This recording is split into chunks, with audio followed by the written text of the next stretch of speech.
नमस्ते दोस्तों, मैं पुरुषोत्तम सिंह आज एक नए टॉपिक के साथ आपके सामने उपस्थित हो चुका हूँ। फ्रेंड्स, पिछले कई दिनों से मेरा वीडियो नहीं आ रहा था, जिसका कारण ये है कि फ्रेंड्स मेरा जो सिस्टम था जिस सिस्टम से आपको वीडियो प्रोवाइड करवाते थे वो ख़राब हो चुका था। इस कारणवश मेरा वीडियो आप तक नहीं पहुँच रहा था। ठीक है फ्रेंड्स, तो इसके लिए आपसे माफ़ी चाहेंगे और आगे मैं प्रयास करूँगा फ्रेंड्स कि लगातार वीडियो मेरा आप तक पहुँचे। ठीक है, तो पिछले जो लास्ट हमारा क्लास हुआ था फ्रेंड्स, उसमें हम इंडियन ज्योग्राफी की चर्चा कर रहे थे और अल्टरनेट में हम बिहार ज्योग्राफी के बारे में है ना चर्चा कर रहे थे। तो फ्रेंड्स, आज हम जो पढ़ेंगे वो पढ़ेंगे बिहार भूगोल में, यानी बिहार ज्योग्राफी में प्रवाह प्रणाली ड्रेनेज सिस्टम पे बात करेंगे, जो परीक्षा की दृष्टि से बहुत ही महत्वपूर्ण है। हर एक एग्जाम, अगर आप फ्रेंड्स कोई भी एग्जाम को अटेंड किए होंगे तो नदी से प्रश्न ना बने ऐसा हो नहीं सकता है फ्रेंड्स। तो इस क्लास को अटेंड कर लेने के बाद में है ना, यानी प्रवाह प्रणाली का पढ़ लेने के बाद में बहुत सारे प्रश्न का जवाब आपको मिलेगा, आंसर मिल जाएगा, जो एग्जाम की दृष्टि से महत्वपूर्ण होगा। तो ठीक है फ्रेंड्स, आज की क्लास को स्टार्ट करते हैं। आज जो हम फ्रेंड्स पढ़ेंगे प्रवाह प्रणाली में, तो प्रवाह प्रणाली में फ्रेंड्स एक रिवर के बारे में बात करेंगे।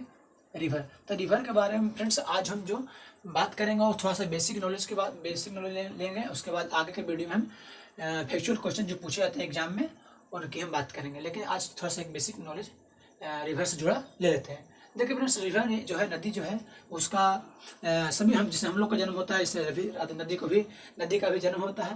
तो फ्रेंड्स, जब इनका जन्म होता है, यानी नदी का जन्म होता है, यानी जब ये युवावस्था में होती है, नदी जब युवावस्था में होती है ना, अब जन्म कहाँ होगी? तो पहाड़ों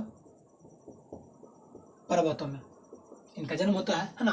ग्लेशियर के निर्माण होता है वहाँ फ्रेंड्स, और वहाँ पर गर्मी के मौसम में पानी पिघल जाने से वहाँ पर जल की धारा बनने लगती है, जिस कारण से यहाँ पे नदी का उद्गम हो जाता है ना, जन्म हो जाता है पहाड़ एवं पर्वतों पे। तो यहाँ फ्रेंड्स ये जो कार्य करती है नदी, यहाँ पे कुछ कार्य भी करती है, जैसे गहरे गड्ढे बनाती है, गहरे गड्ढे का निर्माण करते हैं। तो जो नाम जो है यहाँ पर नदी का, तो यहाँ पे फ्रेंड्स ये अपर्दन करती है। नदी क्या करती है? अपर्दन, ये पर्वतों को अपर्दन करती है, गहरे गड्ढे का निर्माण कर देती है। यहाँ फ्रेंड्स नदी द्वारा जो कार्य होता है बिजली उत्पादन में भी सहायक होते हैं, बिजली उत्पादन में सहायक। देखो अपर्दन जो करती है, गहरे गड्ढे का जो निर्माण करती है फ्रेंड्स, अब बिजली का उत्पादन होता है। तो कारण क्या है? तो कारण है फ्रेंड्स यहाँ पे क्या होता है कि तीव्र ढाल है। पहाड़ों एवं पर्वतों में तो तीव्र ढाल ही होगा ना, तो यहाँ पर तीव्र ढाल के कारण ही ये ऐसी स्थिति पैदा होती है। तो फ्रेंड्स यहाँ पर जो कार्य होता है युवावस्था में, वो नदी का कार्य होता है क्या? अपर्दन, यानी गहरे गड्ढे का निर्माण कर देती है और बिजली उत्पादन में भी सहायक होती है। क्यों? तो तीव्र ढाल के कारण, है ना, ऊंचाई से गिरती है। फिर उसके बाद सेकेंड पॉइंट में, फर्स्ट पॉइंट होगा, है ना, ये फर्स्ट पॉइंट था। सेकेंड पॉइंट में हम जब बात करेंगे, वो नदी जब, ये तो पर्वतीय इलाका यानी ऊंचे स्थानों पर नदी का बहाव क्षेत्र था, और सेकेंड पॉइंट में हम देखेंगे वो होगा मैदानी इलाकों में, है ना, मैदानी इलाकों में जब पहुंचेगी, मैदानी इलाकों में जब पहुंचेगी नदियाँ, यानी वो प्रौढ़ावस्था को प्राप्त कर चुकी रहेगी, प्रौढ़ावस्था को प्राप्त जब कर लेगी नदी। तो यहाँ पे फ्रेंड्स मैदानी इलाकों में मंद ढाल के कारण, है ना, मंद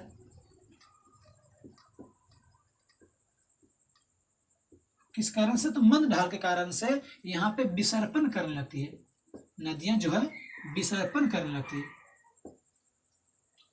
सांप की तरह ऐसे ऐसे बल खाती चलेगी, जिस कारण से फ्रेंड्स ऐसे जो ये आकार है फ्रेंड्स, यहाँ पे पानी छूट जाता है, यानी कि ये जो आकार जो है फिर छूट जाता है, और ऐसा एक आकार यहाँ पे बन जाता है फ्रेंड्स, उसको कहते हैं ऑक्सबो लेक, हिंदी में ऑक्सबो लेक है ना, झील, छाड़न झील, छाड़न झील का दिखाई देता, छाड़न झील का निर्माण कर देती है फ्रेंड्स। और बिहार में अगर देखा जाए तो उदाहरण स्वरूप लेंगे हम मुजफ्फरपुर के पास में बूढ़ी गंडक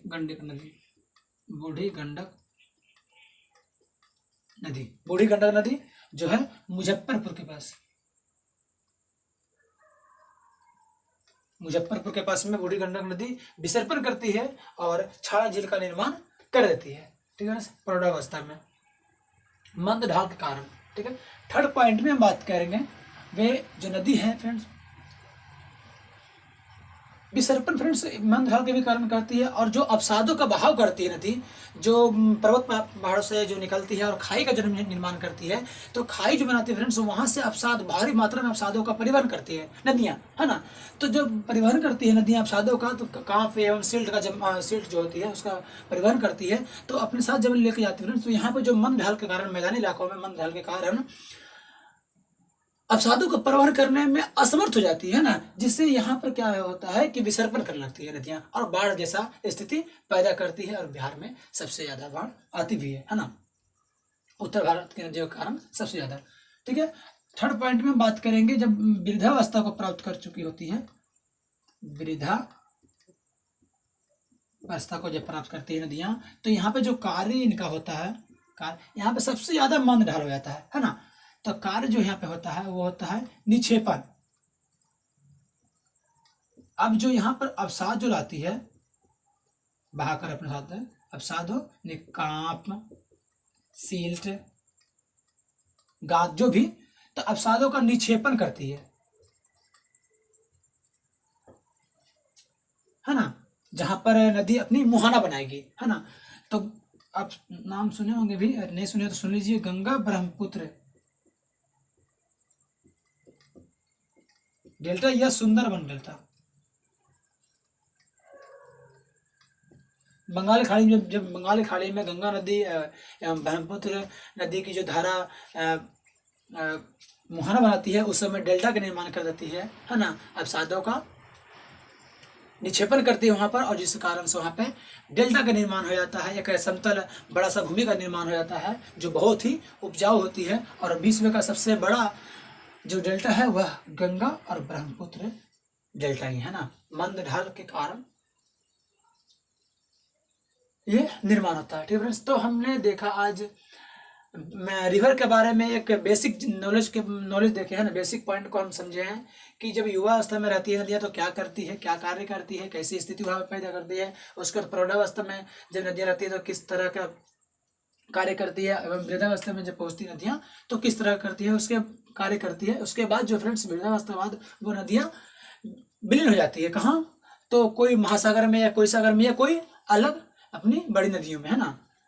तो फ्रेंड्स ये रहा रिवर से जुड़ा बेसिक पॉइंट। उसके बाद दिन बात करते हैं बिहार के ड्रेनेज सिस्टम, जो बिहार का जो प्रवाह प्रणाली है, तो कैसी है प्रवाह प्रणाली, उसे हम एक फिगर के माध्यम से समझेंगे। ठीक है।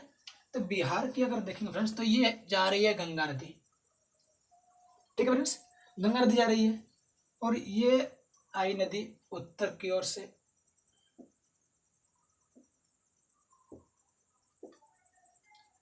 और ये आई फ्रेंड्स दक्षिण की ओर की। मान लीजिए यहाँ पे बिहार में गंगा नदी इंटर कर रही है, यहाँ पे एक नदी आती है कर्मनासा नदी, है ना, उसके बाद ये नदी हो गई,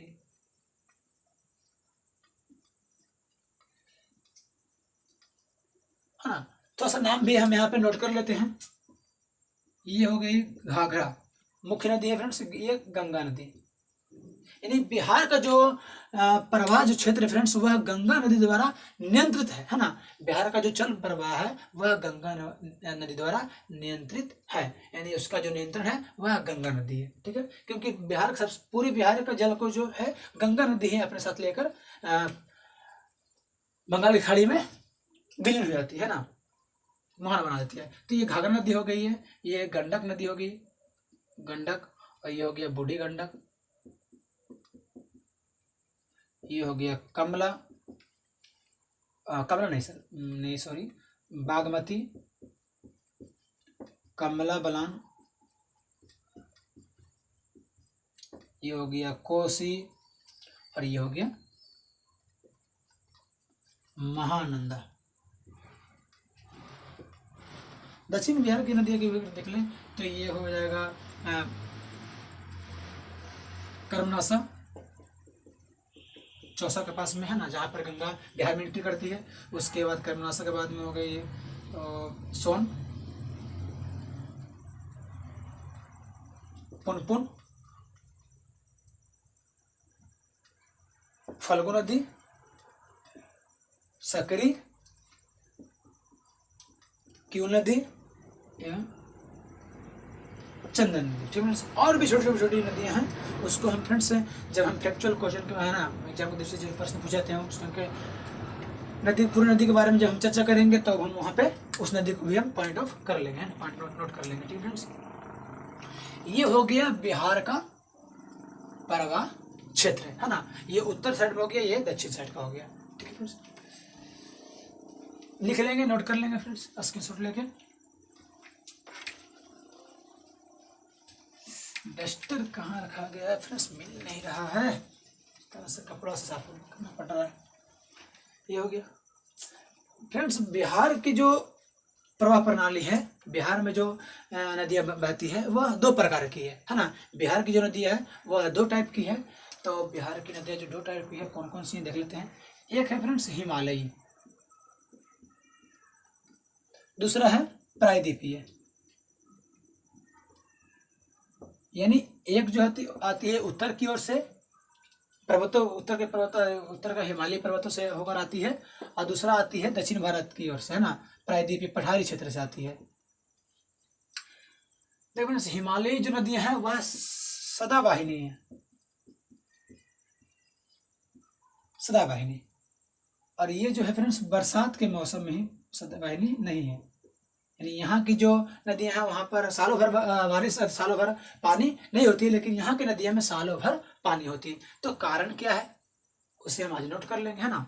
तो हिमालय जो नदियाँ फ्रेंड्स वहाँ के जो नदियों में वो सालों भर पानी किस कारण से रहती है।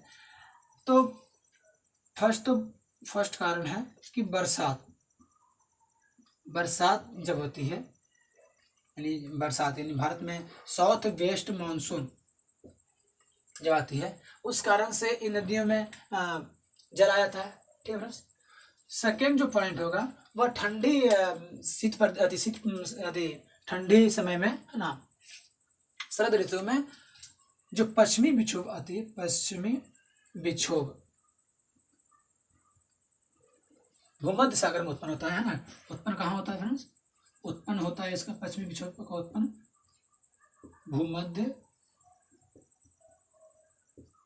भूमध्य सागर में होता है। पश्चिमी विक्षोभ का उत्पन्न जो पश्चिम की ओर से बाहर भारत में एंट्री करती है, और ये हिमालयी प्रदेश जैसे उत्तराखंड, हिमाचल प्रदेश और जम्मू एंड कश्मीर, यहाँ ये बर्फ के टुकड़ों के रूप में, है ना, बर्फ के रूप में बारिश करती है। और मैदानी इलाकों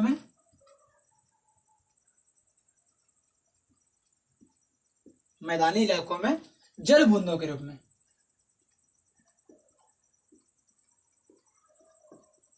में बारिश करती है, जिस कारण से यहाँ की नदियों में वाटर रिचार्ज हो जाता है। थर्ड पॉइंट में हम देखेंगे फ्रेंड्स जो गर्मी के मौसम में जो ग्लेशियर इन बर्फ के रूप में जब बारिश होती है तो वहां पर ग्लेशियर का निर्माण हो जाता है,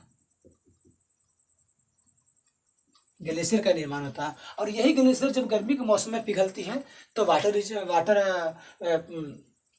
पिघल कर पानी बन जाता है ना, जिससे इन नदियों में वाटर रिचार्ज होते रहता है। तो इन तीनों कारण से फ्रेंड्स हिमालय नदियों में सालों भर पानी होती है, इसीलिए यहाँ की जो नदियाँ होती है वह सदावाहिनी या सदा निरा कहलाती है। लेकिन प्रायद्वीपीय नदी में ऐसा स्थिति नहीं है। यहाँ पर क्या होता है कि सिर्फ बरसात के मौसम में यानी साउथ वेस्ट मानसून से ही यहाँ की नदियों में जल प्राप्त होता है ना, जिस कारण से यहाँ की नदियों में सालों भर पानी नहीं होती है। तो आज के लिए बस फ्रेंड्स इतना ही, मिलेंगे अगले वीडियो में, वहाँ हम बात करेंगे उत्तर बिहार की नदियों के बारे में। उसके बाद अगले वीडियो में बात करेंगे दक्षिण बिहार की नदियों के बारे में। लेकिन फ्रेंड्स हमने आज रिवर के बारे में बस बिहार से जुड़ा जो पॉइंट बना है ना, हिमालय नदियाँ और प्रायद्वीपीय नदियों के बारे में चर्चा की है और देख लिए हैं। जो रिवर से संबंधित जो बेसिक पॉइंट होते हैं, है ना, तो उसको हमने देखा। और जो बिहार का जो फ्रेंड्स रिवर सिस्टम या प्रवाह प्रणाली जो है वह गंगा नदी द्वारा नियंत्रित है।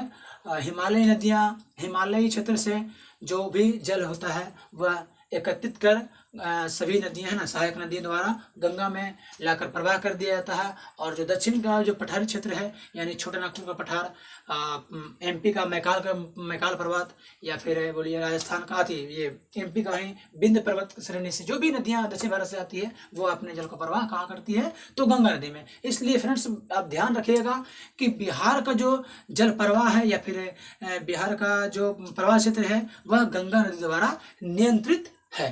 ठीक है, तो मिलते हैं फ्रेंड्स अगले वीडियो में, तब तक जय हिंद।